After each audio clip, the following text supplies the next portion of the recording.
Hi and welcome to Mataba News Report. Members of SAPS Provincial Drug and Firearm Unit in partnership with the private security arrested two suspected drug dealers in Newcastle on 2 February 2026.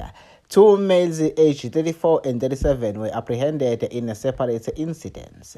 Officers confiscated crystal meth and an undisclosed amount of cash believed to be proceeds of a crime. Both suspects face charges of dealing in drugs and were scheduled to appear in the Newcastle Magistrates Court on Tuesday, 3 February 2026.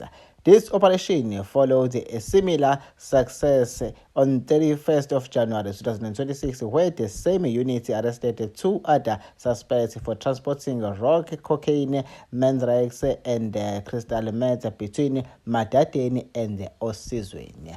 Well, people are busy transporting drugs. Well, people, they know it's against the law, but they keep doing it. Well, some of them, they get away with it, but some of them, they get caught and they get punished for it. Thank you so much for watching. I'll see you again on the next story. I am Magabongwe Mataba.